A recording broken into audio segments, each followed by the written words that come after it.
Indo British advanced pain clinic నొప్పి మాయం surgery దూరం ఫర్ అపాయింట్మెంట్స్ 9155515563. అందరికీ నమస్కారం and welcome to this candid conversation.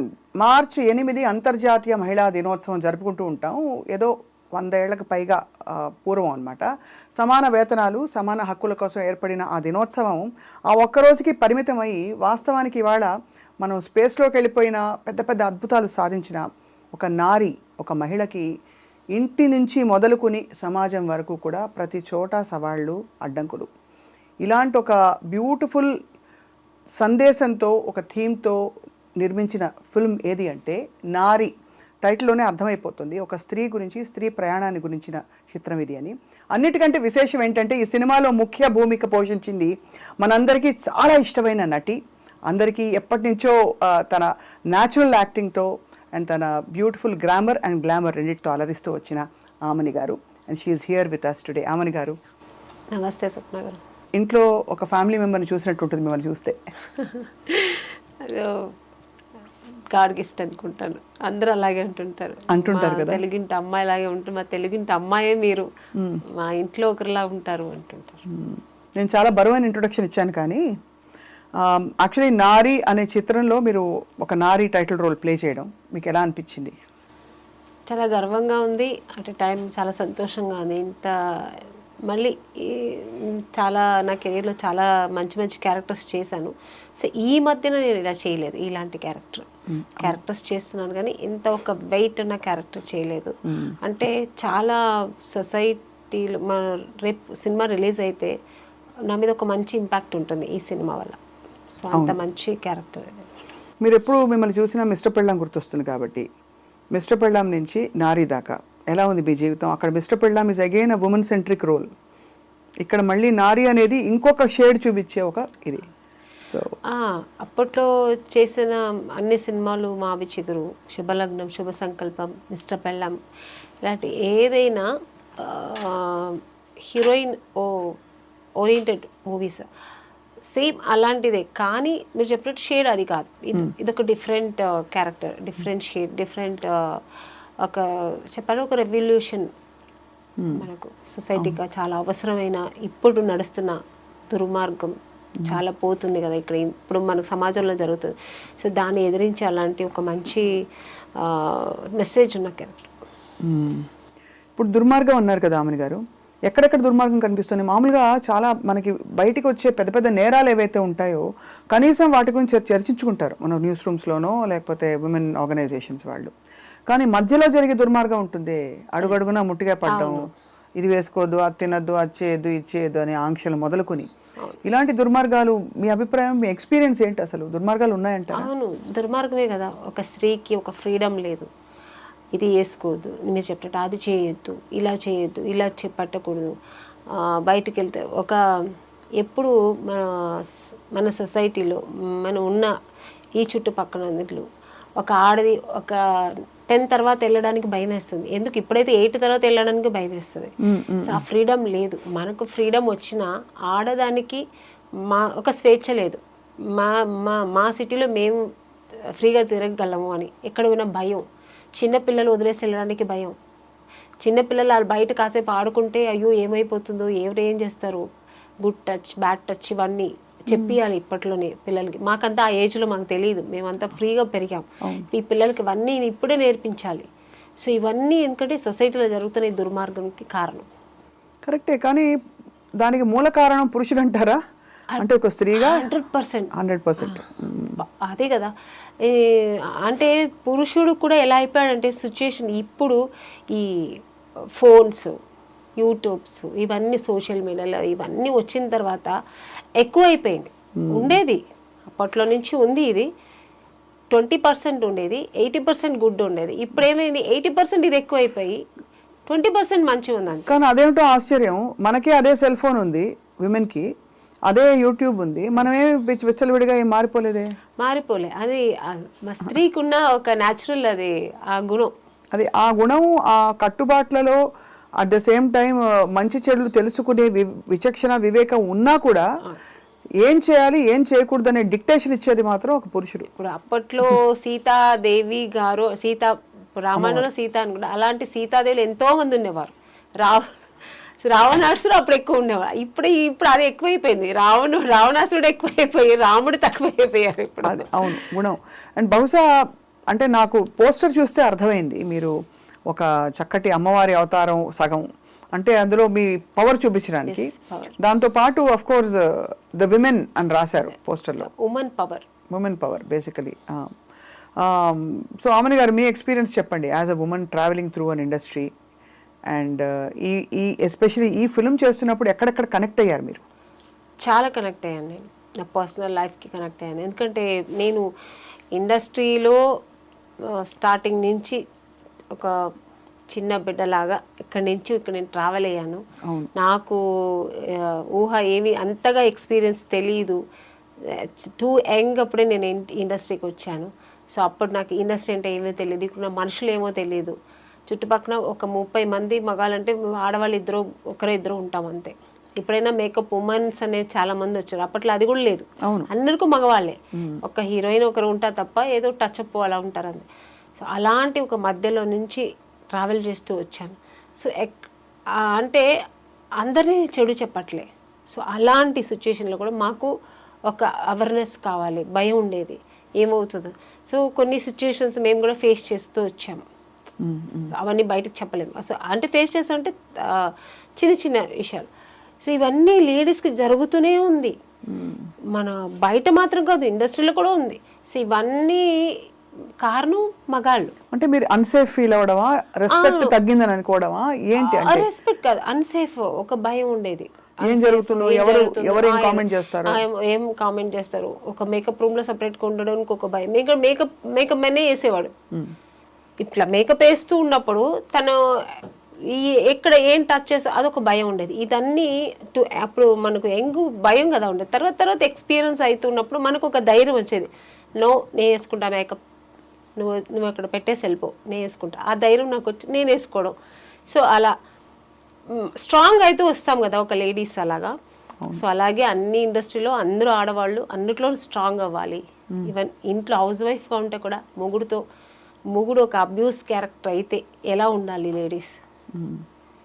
ఎలా ఉండాలి మీరే చెప్పండి, ఎందుకంటే ఇవాళ రోజుల్లో చాలా చాలా ఇన్సిడెంట్లు ఇలా జరుగుతున్నాయి. అది ఎలా ఉండాలి అనేది నారీ సినిమాలో చూపించాం మేము. ఇప్పుడు చెప్పలేను నేను. నారీ సినిమాలో 25th డిసెంబర్ చూస్తే అందరికి డిసెంబర్ 25th వస్తుంది.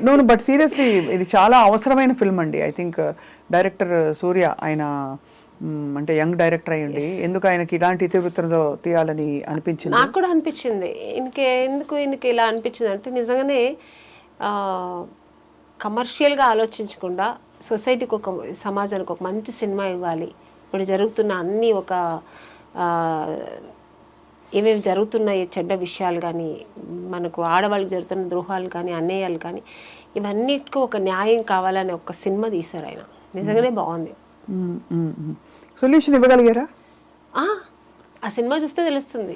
ఎందుకంటే లేదండి, ఎప్పుడు ఏ అకృత్యాలు జరిగినా సొల్యూషను హస్బెండ్కి వైఫ్ ఎలా ఇస్తుంది సొల్యూషన్, తండ్రికి కూతురు ఎలా ఇస్తుంది, కొడుకుకి అమ్మ ఎలా ఇస్తుంది, ఎక్కడెక్కడ ఏం జరిగితే చెడుకి ఎక్కడెక్కడ లేడీస్ అక్కడ స్ట్రాంగ్ అవ్వాలి, ఒక ఉమెన్ ఎలా స్ట్రాంగ్ అవ్వాలి, ఎంత పవర్ఫుల్గా ఉండాలి అనేది ఈ సినిమాలో చూపించారు. మీతో పాటు యాక్ట్ చేసిన వాళ్ళు కూడా మంచి మంచి యాక్టర్స్, అంటే మంచి రిచ్. ప్రగతి గారు ఒక మంచి పవర్ఫుల్ ఒక లాయర్ క్యారెక్టర్ చేశారు. ప్రగతి గారు ఆల్రెడీ ఆవిడ పవర్ ఉమెన్ తెలుసు కదా, ఆవిడ వెయిట్ లిఫ్టింగ్ అవి చూసారా మీరు? బాబోయ్ అమ్మో, she's like amazing. So naturally ఆవిడ అలా ఉంటుంది. ఇప్పుడు దీంట్లో ఇంకా మంచి క్యారెక్టర్ ఆవిడ, లాయర్ క్యారెక్టర్. తర్వాత ఇక నిత్యశ్రీ ఆ అమ్మాయి కూడా చాలా మంచి. ఇప్పుడు ఆ అమ్మాయి చెప్పిన డైలాగే అంత వైరల్ అయింది. నాకు మగాడిగా మారాలనిపిస్తుంది, మగాడిగా మారాలనిపిస్తుంది. అది అంటే దాని ఆంతర్యం ఎలా అర్థం చేసుకున్నారు రామిని గారు మీరు? అంటే ఈ స్క్రిప్ట్ మీరు నరేషన్ విన్నప్పుడు కానీ డైలాగ్ వచ్చినప్పుడు వాట్ డిడ్ యూ థింక్? చాలా మంది అగ్రెసివ్గా మారిపోయిన ప్రతి మహిళ అలాగే ఫీల్ అవుతుంది, లోపల ఆడతనం చచ్చిపోతుంది కదండి. ఎంతసేపు మనం కాపాడుకుంటూ కవచాలు కట్టుకుని దుమ్ము దులిపేలాగా అందరినీ అలా ఉండకూడదని చెప్పే క్యారెక్టర్ నారీ క్యారెక్టర్ నాది. అంటే నారీ అంటే ఉమెన్. ఒక స్త్రీ ఏం చెప్పబోతుంది, ఇలా ఉండాలి, మనం ఇలా ఉంటేనే ఉండగలుగుతాము, ఒక మగాడికి మనం ఆన్సర్ చేయగలుగుతాం, ఒక చెడ్డ మగాడికి మనం ఆన్సర్ చేయగలుగుతాం. ఎలా ఆన్సర్ చేయాలి చెప్పండి ప్లీజ్. చెప్తే కుదరదు, మీరు సినిమా చూడలేరు. సినిమా మీరు చెప్తే ఇంకా వెళ్ళి సినిమా చూడాలనిపిస్తుంది. లేదు, అది ఇంట్రెస్ట్ ఉండదు. తర్వాత డైరెక్టర్ గారు నన్ను తిడతాను, మీరు చెప్పేశారు కదా ఆమెని గారు, ఇంకా నేనే సినిమా సేమ్ ప్రశ్న టికెట్ ఇచ్చి సినిమా చూడాలి కదా. ఇదివరకు అనుకునే వాళ్ళం ఇలాంటి సప్రెషన్ మామూలుగా కొంతమందికి చదువు లేని వాళ్ళలో జరుగుతుందని. చదువుకున్న వాళ్ళల్లో కూడా, చదువుకున్న కుటుంబాల్లో బాగా మంచి ప్లేసెస్లో ఉన్న వాళ్ళని కూడా స్త్రీకి ఆంక్షలు, రకరకాల ఒత్తిళ్ళు, సవాళ్ళు, కామెంట్లు, ఇంకా రెస్ట్రిక్షన్స్ చాలా ఉంటాయి. అవునా, నిజమేనా? అలా ఒకవేళ పురుషులు అలా బ్యాడ్గా బిహేవ్ చేస్తే, అబ్యూజివ్ క్యారెక్టర్స్ ఉంటే జెంట్స్ అలాగే చేస్తారు కదా, జెంట్స్ అందరూ అంతే కదా అని ఇంకొక స్త్రీ సమర్థించగా కూడా నేను చూసా. సో స్త్రీలకు కొంచెం శత్రువులు అంటారు, శత్రువులు కాదు, అర్థం చేసుకోలేరంటారు. అర్థం చేసుకోలే కొన్ని క్యారెక్టర్స్ ఉంటారు, అదే దాన్ని ఏమంటారంటే ఇన్ఫెరిటీ కాంప్లెక్స్ ఉంటుంది కదా, అలాంటి వాళ్ళు కొంచెం అలా ఉంటారు. ఏంటి, జెంట్స్ అలాగే చేస్తారు, జెంట్స్ అలాగే చేస్తారు అలా. ఇప్పుడు నేను ఒక ఏదో యూట్యూబ్లో కానీ మన ఇన్స్టాలో ఏదో పెడతాము, కమెంట్స్ వస్తాయి, మంచి ఉంటే చెడు ఉంటాయి, మనం తీసుకునే దాన్ని బట్టి. ఇప్పుడు చెడు ఉందనుకోండి, దాన్ని బ్లాక్లో పెట్టేసి ఇంకా మనకు అనవసరం. బట్ ఎక్కడో అక్కడ మనం కూడా ట్రిగర్ అవుతాం, ఎవడరా నా ఒక్కడు నా ఇలా పెట్టాడని, కానీ వాడిని ఎత్తుకొని వెళ్ళి మనం కొట్టలేము. అవును, కానీ దాన్ని కూడా ఎలా చేయగలము అనేది మన ఈ సినిమాలో ఇది చాలా పెద్ద ఇష్యూ అండి. ఎంత ఒక శక్తిగా మారాలి ఒక స్త్రీ అనేది మాకు నారీ సినిమాలో డైరెక్టర్ గారు చాలా చక్కగా చూపించారు. అనిపిస్తుంది మాకు చిన్న చిన్న విషయాలు, ఇది ఎవడోడు మనకు తెలియదు, బ్యాడ్ కమెంట్ పెడతాడు, చంపేయాలని ఉంటుంది మనకు, కానీ చేయలేము. సైలెంట్ గా బ్లాక్ లో పెట్టేస్తాం. అరే అంటే అదే పెద్ద యాక్షన్ అనుకుంటాం. అదే చాలా చేసేసాం మనం, చక్కగా నేనైతే బ్లాక్ చేసి పడేసాను చెప్పుకుంటాం. వాడు మన అన్నప్పుడు దానికి రియాక్ట్ అవ్వాలి, కానీ ఎంతమందికి అవుతారు అలాగా? అవ్వలేం కదా. కొన్ని సిచ్యుయేషన్స్ మనం అలా అవ్వాల్సి వస్తుంది, తప్పదు. సో మనకు డైరెక్ట్ గా వచ్చినప్పుడు మనం రియాక్ట్ అవ్వాలి, తప్పకుండా అవ్వాలి. అదైతే స్త్రీలని మామూలుగా sentimental బంధాలలో ఇరికించి, me so and Soane కదా చెప్పి, నీ భర్తే కదా నేను అన్నది, నీ భర్త నీ మంచిగా చెప్తాడు కదా, నీ మంచిగా కొట్టుంటాడు, నువ్వు ఏదో తప్పు చేసావని నేను కరెక్ట్ చేయడానికి, భర్త నేను కరెక్ట్ చేయకపోతే ఎవరు చేస్తారు అనే వాళ్ళకి మీరు ఏం చెప్తారు? నారీ సినిమా చాలా తప్పండి. భర్త ఏం చేయడం మనకు తెలియదా? ఇప్పుడు ఒక లేడీస్ మేము ఎలా ఉంటాం, పెళ్లి చేసుకునేప్పుడు తెలుసు, నేను వైఫ్గా ఎలా ఉండాలని తెలిసే కదా ఉంటాము. మా కంఫర్ట్తో మనం ఉంటాము, మొగుడికి ఏం కావాలో మనం చేసి పెడతాము. ఇంక ఇలా ఉండు అలా ఉండు చెప్తూ ఉంటే నిజంగానే లేనిది అడ్డదారిలో పడిపోతుంది ఆడది. అలా చేయకూడదు, ఎప్పుడు ఒక అనుమానాస్పదం ఉండకూడదు. తనకు ఒక ఫ్రీడమ్, ఒక లిబర్టీ ఇవ్వాలి. ఆ లిబరల్ ఉన్నప్పుడే లేడీస్ కూడా ఫ్రీ మైండ్తో ఉంటారు. నేను అందరికీ అన్వయిస్తాను అనుకోలేదు, కొంతమందికి అయితే ఇది అన్వయిస్తుంది. ఎందుకంటే ఒక బానిస కాదు కదా మనం, ఇద్దరు ఒక మంచి అండర్స్టాండింగ్ కదా. ఒక హస్బెండ్ అండ్ వైఫ్ ఒక ప్యూర్ లవ్, ఒక బ్యూటిఫుల్ వండర్ఫుల్ లైఫ్. అది ఇద్దరు అలా జర్నీ చేస్తేనే బండి బ్యాలెన్స్కి వెళ్తుంటుంది, ఎక్కడ ఏదైనా అన్బ్యాలెన్స్ అవుతుంది. నేనైతే ఇలాంటివి కూడా చూశాను. రాత్రి 9:30 వర్కింగ్ ఉమెన్కి 9:30-10కి నువ్వు మెసేజ్కి రిప్లై ఇస్తున్నావు అంటే వాట్సాప్లో నువ్వు అవైలబుల్గా ఉన్నావని హింట్ ఇస్తున్నావా వాళ్ళకి అని మొగుళ్ళు అనగా కూడా చూశాను నేను. నిజం చెప్తున్నా, అంత మీరు అనుమానం అన్నారు కాబట్టి చెప్తున్నా.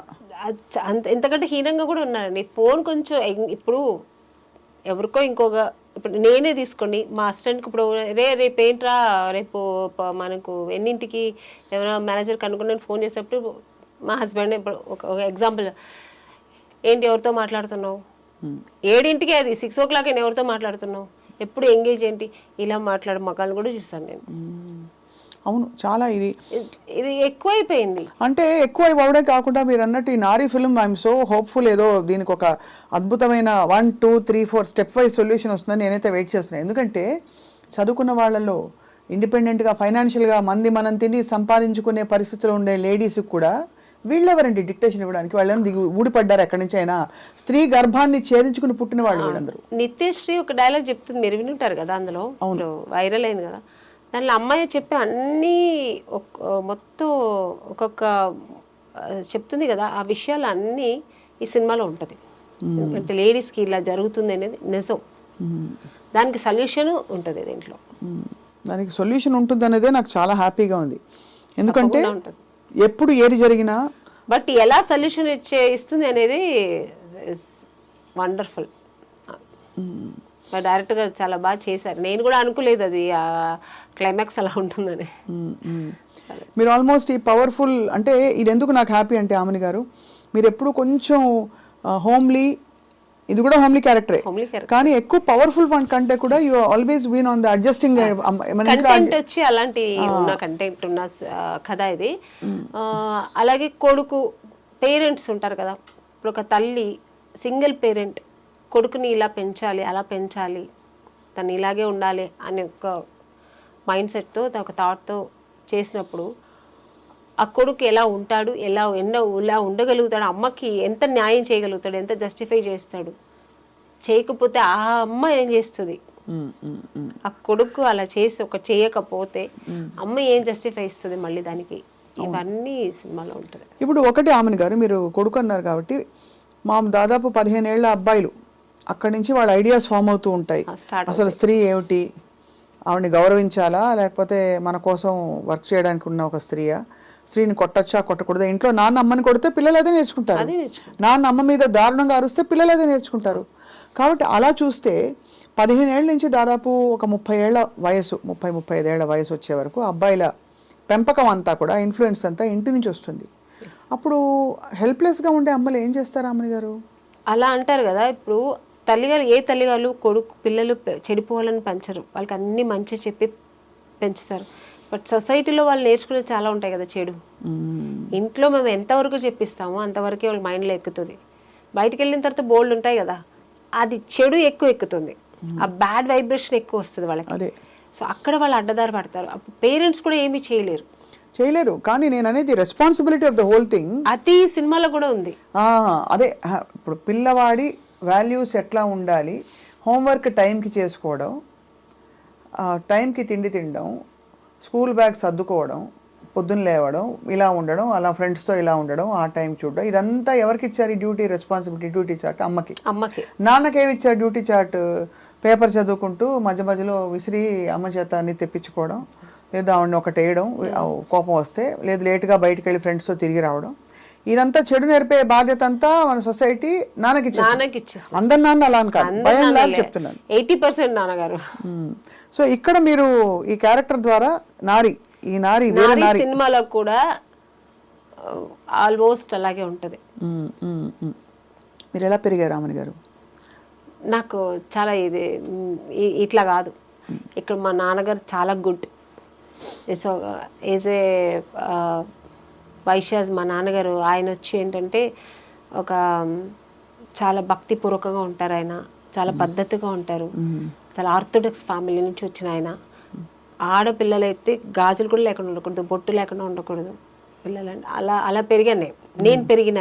మా నాన్నగారు అలా పెంచారనమాట. మీకు అన్నయ్యలు తమ్ముళ్ళు ఉన్నారా? ఒక బ్రదర్ ఉన్నారు. Brother 2 sisters. ఎప్పుడు మీకు డిక్టేషన్ ఇవ్వలేదా తమ్ముడు గాని? మా బ్రదరు వాడు కొంచెం లిబర్టీగా ఉంటాడు, వాళ్ళ వైఫ్ని కూడా అలాగే ఉంటాడు. వాడు చాలా లిబర్టీగా ఉంటాడు, చాలా లిబరల్గా ఉంటాడు. వాళ్ళ పాపని కూడా అలాగే, వాళ్ళ వైఫ్ కూడా జీన్స్ వేసుకో హ్యాపీగా ఎంజాయ్ చేయి. So is very open mind. చాలా మంచివాడు వాడు. ఆ విషయంలో ఒక మంచి హస్బెండ్, ఒక మంచి తండ్రిగా ఉన్నాడు వాడు. నాకు ఒక మంచి బ్రదర్గా. So is very good. అలా అందరికీ ఉండదు. మా నాన్నగారు అయితే, అండ్ మా నాన్నగారు పర్టికులర్ ఇలాగా అట్లా ఉండకూడదని కాదు, సొసైటీలో మనం ఎందుకంటే ఆయన పెరిగిన విధం, ఆయన కొంచెం ఒక ఆర్థోడాక్స్ ఫ్యామిలీ నుంచి వచ్చాడు కదా ఆయన. అందుకని ఆయన ఏంటంటే ఆడపిల్లలంటే ఇట్లా ఉండాలి, చక్కగా బొట్టు పెట్టుకోవాలి, చక్కగా పువ్వులు పెట్టుకోవాలి, చక్కగా వేసుకోవాలి, చక్కగా శారీ కట్టుకోవాలి, ఇలా అలాగే పెంచారనమాట నన్ను. అందుకని చేసేవాళ్ళంతా చెడుగా ఆయన ఎప్పుడు అనలేదు, అలా ఉండాలంటారు అంతే. ఒకవేళ నువ్వు అలా ఉండాలనుకుంటే అది వేరు. బట్ నువ్వు మా ఇంట్లో ఉన్నావా, నాకు ఈ పద్ధతే ఇష్టం. మా అమ్మని అలాగే ఉంచేవారు, నన్ను అలాగే హౌస్ వైఫ్ అంటే హౌస్ వైఫ్ లాగా ఉండాలని. మా నాన్నగారు ఆ మైండ్ సెట్ అలాగా. మీరు లైఫ్లో బోల్డ్ డెసిషన్స్ తీసుకున్నప్పుడు ఎప్పుడైనా మీకు ఆలోచన వచ్చిందా? మీకు ఏమనిపించేది? మై లైఫ్ మై డెసిషన్ అనిపించేదా? అంతేనా? దీని కాన్సిక్వెన్సెస్ నావే అనా, లేకపోతే మంచి చెడు చెప్పేవారా ఇంట్లో? మా నాన్నగారు ఉన్నప్పుడు నేను వినేదాన్ని, మంచి చెడు. ఒక్క స్టేజ్ కోసం మా నాన్నగారు మాట కూడా వినలేము. నేను సినిమాకి వస్తానంటే మా నాన్నగారు వద్దన్నారు. చెప్పాను, మా ఆయన చాలా ఆర్థోడాక్స్ మనిషి కదా. సో ఆ ఫ్యామిలీ నుంచి వచ్చిన మాకు సినిమాలో మన ఇంట్లో ఎవ్వరు లేదమ్మా వెళ్ళొద్దంటే నేను వెళ్తాను అంతే, నువ్వు పంపించలేదంటే నేను సూసైడ్ చేసుకుంటా అన్న. సో నా డెసిషన్ ఏమైనా ఒక్కసారి తీసుకున్నట్టే అది ఎవరి మాట వినను నేను. సో మా నాన్నగారి మాట వినలేదు, ఇంకా నిన్నగాక మొన్న వచ్చిన వాళ్ళ మాట ఎందుకు వింటాను నేను. సో నాకేది మంచి అనిపిస్తే అది నేను చేస్తాను. ఎక్కడ మీరు కాంప్రమైజ్ అవును, తగ్గను. ఇప్పుడు పుష్ప వస్తుంది కాబట్టి తగ్గేదేలే అంతే. అందరూ అలా ఉండగలిగితే బాగుంటుంది. మళ్ళీ మీరు చూడడానికి మాత్రం చాలా అంటే అఫ్ కోర్స్ చాలా ఏంటది హోమ్లీగా అడ్జస్ట్ అయిపోతారు. అలా కూడా అడ్జస్ట్మెంట్ అవుతారు, చాలా అడ్జస్ట్ అవుతాను, చాలా తగ్గి నడుస్తారు, చాలా ఏమంటారు అంటే కాంప్రమైజ్ అవుతాను, చెప్పిందని కాంప్రమైజ్ అవుతాను చాలా. బట్ ఇది కాదు నేను ఇట్లా చెయ్యాలి అనుకున్నప్పుడు దానికి అడ్డొస్తే మాత్రం నేను కట్ చేస్తా. నా వల్ల కాదు, నేను ఇలాగే ఉంటా, నా కంఫర్ట్ కావాలి. ఎలా చేయాలో చెప్తే మేము కూడా సంతోషిస్తాం, అంటే అందరికీ అర్థం అవుతుంది కదా. అంటే నేను హీరోయిన్ అవను, మా నాన్నగారిని బ్లాక్ మెయిల్ చేశాను. నాన్నని ఏం చేస్తానులేండి, నాన్న కాబట్టి నాన్న హస్బెండ్ ఇంకా వచ్చిన తర్వాత ఇంకా మా బ్రదర్ అయితే వాడు సేమ్ నా క్యారెక్టర్ కాబట్టి వాడు నాకు అడ్జస్ట్ అయ్యి మేమిద్దరు అలా పెరిగాము. ఇంకా మా హస్బెండ్ అన్నప్పుడు సినిమాలు వద్దండి, నేను సినిమా చేస్తా. అవునా, చెప్పారా వద్దని? నేను ఫస్ట్ వద్దు పిల్లలు పుట్టారు, పిల్లలు చూసుకోండి. పెళ్ళైన తర్వాత విన్నాను, వద్దన్నా టైం తీసుకున్నా. ఇక్క మీద నేను మంచి క్యారెక్టర్లు వస్తాయి, హీరోయిన్ గా వదిలేసి వచ్చాను. ఇప్పుడు నేను చేస్తా, మంచి క్యారెక్టర్ రోల్స్ చేయాలి, క్యారెక్టర్స్ రోల్స్ చేయాలి. నా ప్యాషన్ ఇది, నేను చేస్తాను.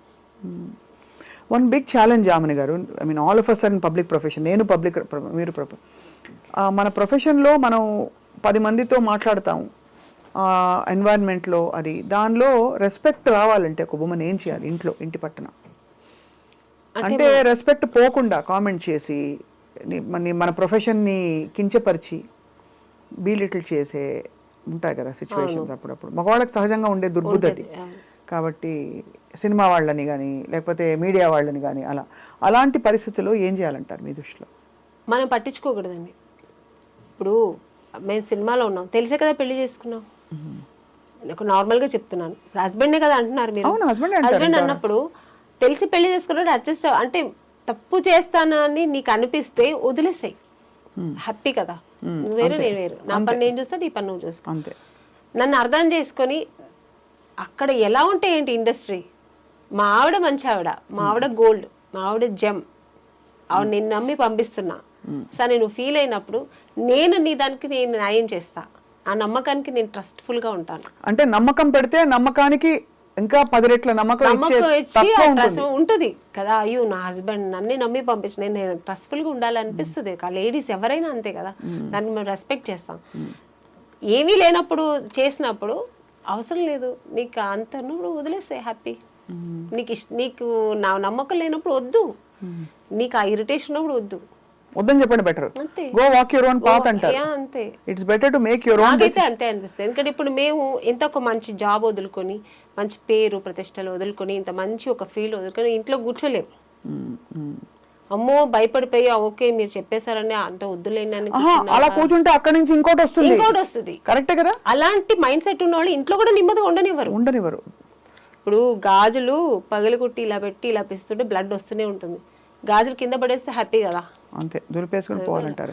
అది మనం ఆ ధైర్యం, ఆత్మస్థైర్యం మహిళకి రావాలి, ప్రతి అమ్మాయికి రావాలి. అది కూడా మా నారీ సినిమాలో చూపించారు డైరెక్ట్. నేనైతే వెయిటింగ్ చూడ్డానికి. అసలు ఈ సినిమాకి నేను మీరు నమ్మినా నమ్మకపోయినా ఎంత కాంప్రమైజ్ చేస్తానంటే ఇక్కడ సూర్య గారు నవ్వుతున్నారు. సింగిల్ పేరెంట్ గా కొడుకుని ఎలా పెంచుతుంది అనేది నారీ సినిమాలో చూపించారు ఆయన. కొడుకు చేసే తప్పుల్ని తల్లి సరిదిద్దాలి సింగిల్ పేరెంట్ గా, ఎస్పెషల్లీ పడ్డ తల్లి అయితే తప్పకుండా సరిదిద్దేంత ఒక స్టేజ్ వరకు సరిదిద్దుతాం. అది దాన్ని లిమిట్స్ దాటి కూడా కొడుకు పోయాడినప్పుడు దానికి ఒక జస్టిఫై ఇస్తుంది జస్టిస్. అదే, ఎందుకంటే షీ స్టాండ్స్ ఫర్ ధర్మం.